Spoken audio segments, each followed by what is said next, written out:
Hace miles de años, el hombre pensó en dejar huellas de su paso por el mundo. Y lo hizo de una forma muy particular. Decidió erigir grandes monumentos que surgieron de la propia naturaleza. Grandes piedras que conformaron paisajes que han ido tallando la tierra y llenando de misterio muchos rincones del planeta.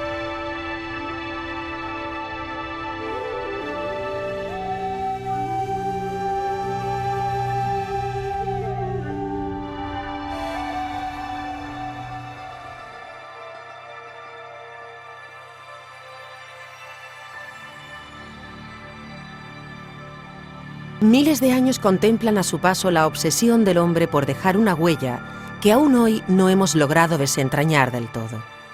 Esas formas pétreas siempre se han resistido a encajar en cualquiera de las teorías que han ido dibujándose sobre ellas a lo largo de los años, para finalmente permanecer como testigos mudos. Un fenómeno inexplicable que forma parte de la leyenda.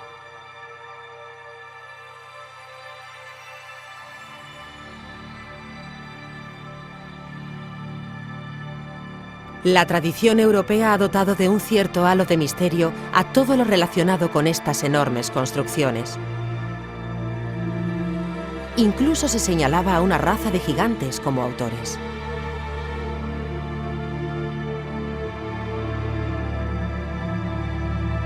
Una especie sobrehumana capaz de levantar los grandes hitos que han resistido hasta nuestro tiempo. Habríamos de pensar que muchas zonas de la actual Europa estuvieron habitadas por estos enormes seres. Sin embargo, dejando el mito a un lado, lo cierto es que todo comenzó hace 7000 años. Allá por el quinto milenio antes de Cristo, tuvo su origen lo que conocemos como el fenómeno megalítico, la cultura de las grandes piedras. A finales del periodo neolítico, el hombre aún era un nómada. Vivía de la caza y la recolección, pero poco a poco fue encontrando su sitio. Comenzó a asentarse en determinadas zonas en las que fue desarrollando nuevas habilidades, algunas relacionadas con la producción, como la agricultura o el pastoreo, y otras con la necesidad de construir un espacio donde vivir, lo que influyó en que aquellos hombres fueran adquiriendo nuevas técnicas constructivas. Vivían en cabañas o cuevas, había algo más, algo diferente, enigmático. Nuevas edificaciones tomaron forma a base de la utilización de grandes bloques de piedra. Aquellas ingentes estructuras no parecían cumplir ninguna finalidad en la vida, sino en el más allá. Se trata de las primeras manifestaciones arquitectónicas de carácter funerario o ritual realizadas con grandes piedras. Menhires, dólmenes y otras representaciones se extendieron como un rosario a lo largo de vastos territorios, como si se tratara de una misma cultura, una tradición común capaz de conectar una comunidad a otra distinta y todas ellas a la propia tierra. Con todo, aún hoy nos planteamos por qué hombres tan distantes geográficamente construyeron hitos tan similares coincidiendo en el tiempo.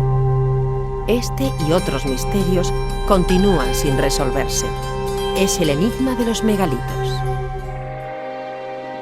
Los megalitos, las grandes piedras, han presenciado el paso de comunidades de hombres que han habitado en diversos lugares del viejo continente.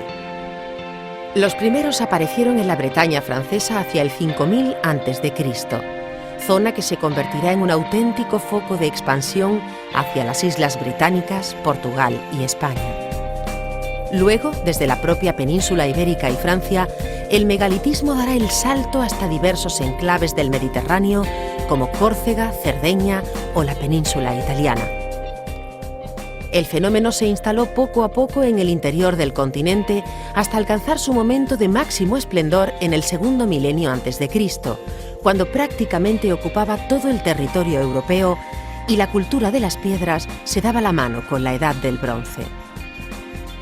Habitualmente el término megalítico se ha relacionado con la práctica de enterramientos colectivos y de inhumación en tumbas, cuya estructura estaba conformada por piedras. Lo cierto es que estas construcciones siempre han ejercido un poder de fascinación sobre varias generaciones, algunas de las cuales han seguido planteándose las mismas preguntas. ¿Qué llevó a aquellos hombres a construir tales hitos? ¿Acaso era aquella una sociedad tan organizada como para tratar de establecer un vínculo indeleble con el terreno?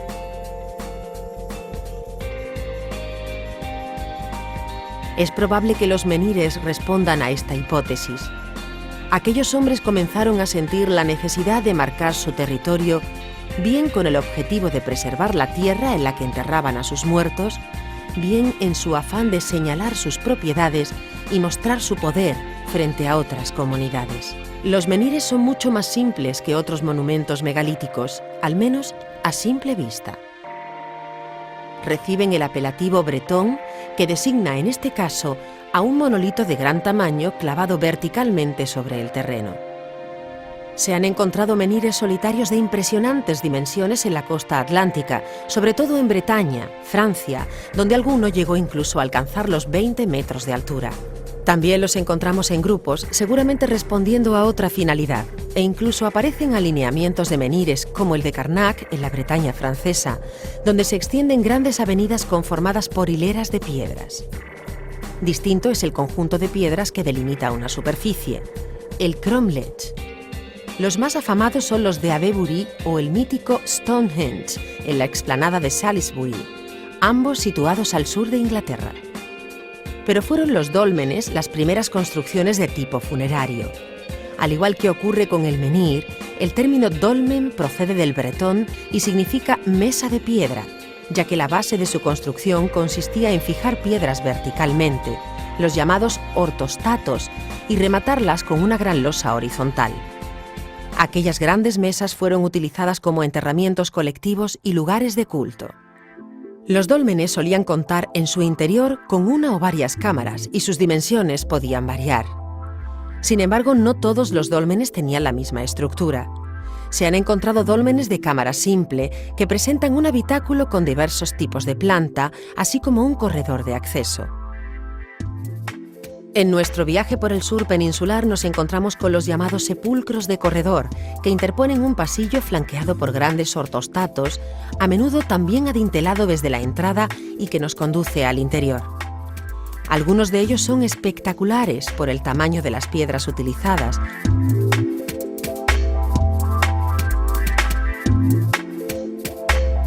En otros monumentos megalíticos, en los sepulcros, que conocemos como de galería, no se llega a diferenciar el corredor de la cámara funeraria, ya que prácticamente consiste en un pasillo cuyas paredes, colocadas en paralelo, nos conducen hasta el final, donde se encuentra la cámara funeraria, que tiene la misma anchura que el pasillo. Es lo que podemos encontrar si nos adentramos en el dolmen de Soto, en Trigueros, Huelva, de características similares al que se considera el sepulcro de mayores dimensiones de toda la cultura megalítica, el dolmen de Menga, en Antequera.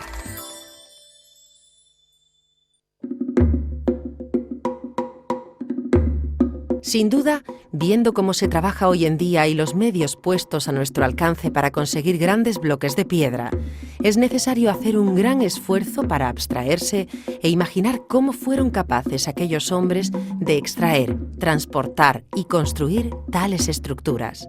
Sobre todo si tenemos en cuenta que muchos de estos grandes bloques tuvieron que sortear muchos obstáculos para llegar finalmente a su destino. Se cree que extraían la roca de las grietas utilizando cuñas de madera y mazos de piedra con ayuda del agua y el fuego. Tras darle la forma deseada con básicos utensilios de piedra, se procedía al traslado, que se realizaba por tracción humana, deslizando el bloque sobre rodillos hechos de troncos de árboles y tirando con sogas atadas a las piedras. Una vez elegido el lugar, los bloques verticales, los ortostatos, se dejaban caer en un estrecho hoyo previamente excavado y tras ajustarlos con piedras más pequeñas, estos se colocaban en posición vertical. Si la finalidad era erigir un menhir, el proceso quedaba completado, pero si lo que se pretendía era construir un dolmen, la tarea continuaba, de modo que se comenzaba a colocar el bloque o bloques horizontales. Una tarea muy compleja que se solucionaba haciendo terraplenes a ambos lados de los bloques verticales hasta alcanzar su misma altura. A través de estos terraplenes se deslizaba el bloque horizontal hasta dejarlo colocado correctamente, tras lo cual se cubría de tierra que, sumada a la de los terraplenes laterales, daba lugar al túmulo, que conservaría una estructura interna reforzada y circundada por anillos de piedras capaces de impedir los corrimientos de tierra y consiguiendo que el terreno fuera compacto.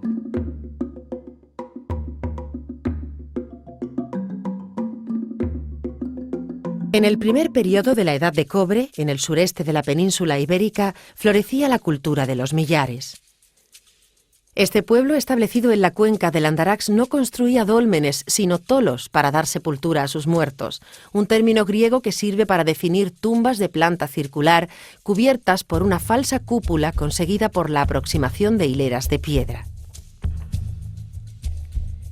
Sin embargo, si nos adentramos en distintas zonas de Andalucía, podemos comprobar que este sistema de enterramiento no solo existía en la zona almeriense. Así, encontramos ejemplos de este tipo de tumbas en las provincias de Huelva, Sevilla, Córdoba o Granada, esta última considerada el límite entre las dos grandes tendencias constructivas, la mediterránea y la atlántica. De cualquier forma, aunque los dólmenes y los tolos coincidieron en el tiempo y sobre el lugar, los últimos no pueden considerarse monumentos megalíticos propiamente dichos. Así que centrémonos en los megalitos que tienen su foco de influencia en la fachada atlántica. ¿Cómo llegaron hasta Andalucía? A lo largo del cuarto milenio a.C. llegarán los primeros enterramientos al sur peninsular. El rico Alentejo portugués y Extremadura pudieron ser el foco de expansión hacia el suroeste hispano, que sigue el valle del Guadalquivir hacia su punto de partida. En Rosal de la Frontera, Huelva, se alzan los restos de la cámara del dolmen de la Pasada del Abad. Desde su atalaya parecen marcar la frontera y también la vía de incursión del megalitismo de influencia atlántica en Andalucía. Es posible que esta construcción fuera una señal, la marca de un territorio ocupado o tal vez un lugar de culto. Lo cierto es que aún hoy este área continúa representando un cruce de caminos o, lo que es más, la frontera entre dos países. La provincia de Huelva cuenta con algunos de los mejores ejemplos del legado dolménico del sur de España. En Zalamea la Real encontramos los dólmenes de El Pozuelo y más al sur, en Valverde del Camino, el conjunto megalítico de los Gabrieles, un grupo conformado por 6 dólmenes de galería cubierta en los que se puede observar, en diferente estado de conservación, elementos estructurales tanto verticales y horizontales, así como parte del túmulo que los cubría y el anillo que lo circundaba. Sin abandonar la cuenca minera, en una zona cercada por la magia que desprenden las rojizas aguas del río Tinto, nos encontramos con el dolmen del Soto, en Trigueros, una imponente construcción levantada para dar respetuoso cobijo a los difuntos. Por desgracia, la mayor parte de los dólmenes han sufrido pérdidas irreparables debido al azote de los furtivos, quienes han tratado de esquilmar estos megalitos en busca de tesoros imaginarios. Lo que sí han podido revelar algunas excavaciones es que en el periodo calcolítico muchas zonas de Andalucía experimentaron un crecimiento de la población. Es lo que encontramos si nos adentramos en el Valle del Guadiato, en la Sierra Morena cordobesa. Junto a los poblados que jalonaban el valle aparecieron multitud de monumentos megalíticos en los que se pudo encontrar un rico material de utilería fabricada en sílex y hueso, objetos metálicos, así como elementos de piedra pulimentada como azuelas y hachas que bien pueden darnos una idea de los avances que comenzaban a emplearse en este tipo de comunidades y de la importancia que se concedía a una incipiente actividad productiva. Remontando el valle del Guadalquivir hasta llegar a la vega que baña el Genil, nos encontramos con una importante fuente de recursos megalíticos. La tipología de sepulturas resulta diversa. La cueva artificial se hace presente en las cuencas bajas de los ríos.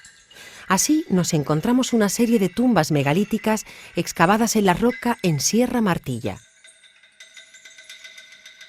En los flujos de población entre la Andalucía occidental y oriental, resulta lógico pensar que grandes colectivos se establecieran en esta zona. En la comarca de los Montes, junto a la Vega de Granada, las sepulturas son similares a las descubiertas en otras zonas de Granada y atienden a la tipología atlántica. Ocurre en los yacimientos megalíticos de Íllora y Montefrío. En el paraje natural de la Peña de los Gitanos destacan diversas necrópolis como la Camarilla, el Rodeo, Castellón y los Guirretes, que reúnen más de 100 dólmenes. En estos sepulcros de carácter colectivo, con planta trapezoidal y corredor, se enterraba a los muertos en posición fetal junto a sus vasijas, collares, pulseras, armas y otros enseres. Todo un ajuar que debía acompañarles a la otra vida. Más al este, en la comarca de Guadix, presenciamos un espectáculo natural, un paisaje duro a la vez que atractivo. Una tierra que no solo nos regala una belleza evocadora, sino que esconde multitud de secretos y misterios capaces de despertar nuestro interés por conocer cómo era la vida de aquellas comunidades de hombres en la cultura megalítica.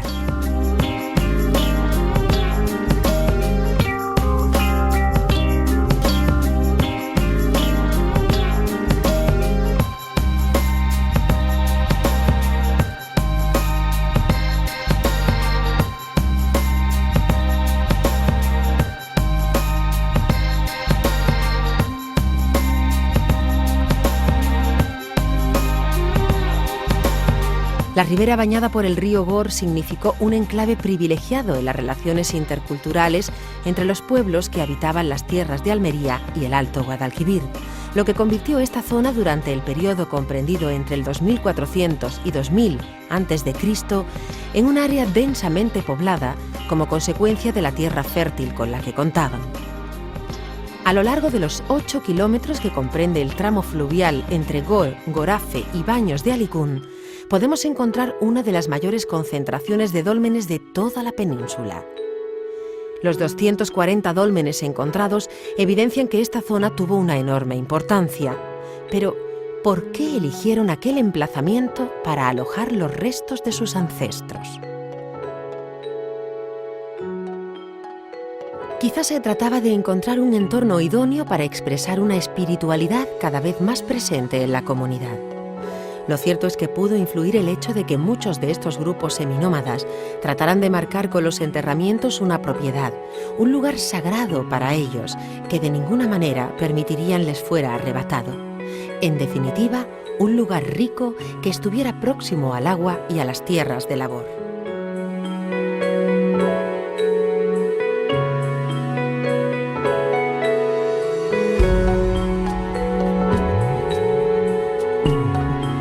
Desde un punto de vista práctico, los dólmenes y los menires pudieron ser concebidos como elementos señaladores de un territorio, ya que parecían anunciar que el grupo social que residía y explotaba una tierra quería mostrar su posesión y, de paso, reforzar su propia identidad. Sin embargo, no todo queda en ese sentido funcional. Resulta difícil entender que estas comunidades crearan tales templos con el único objetivo de enterrar a sus muertos.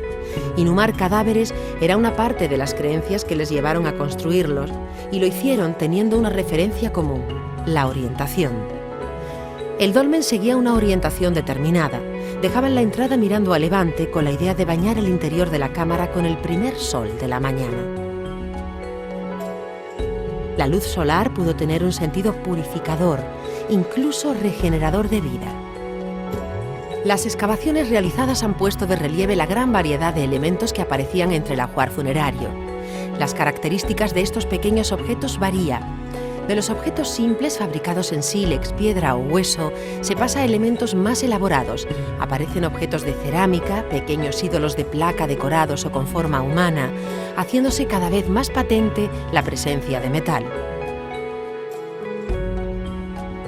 La importancia de los individuos estaba estrechamente relacionada con la complejidad de los sepulcros o con el ritual funerario. Además del ajuar que acompaña a los difuntos, algunos enterramientos cuentan con representaciones en relieve. Objetos de prestigio como la estela funeraria, un ornamento que bien podría simbolizar que determinado individuo detentara cierto poder dentro de su comunidad. La delimitación de un territorio o el sentido de la espiritualidad en unas comunidades que comenzaban a organizarse suponen las bases en las que se sustentan muchas de las teorías sobre el origen y la función de las construcciones megalíticas. Tras varios miles de años, estos templos que la leyenda atribuyó a gigantes han perdurado hasta nuestros días. El fenómeno megalítico recorre las costas del Mediterráneo de oriente a occidente y toda la fachada atlántica de norte a sur sin atender a una lógica de espacio y tiempo. En tal escenario, Andalucía no solo no permanece ajena, sino que representa uno de los grandes focos del megalitismo en todo el mundo. Un rico legado que se extiende desde Huelva hasta Almería, fusionando y repitiendo estilos, signos, ídolos y rituales sagrados que han hecho de esta cultura milenaria una fuente inagotable de evocación e inspiración para generaciones pasadas y futuras.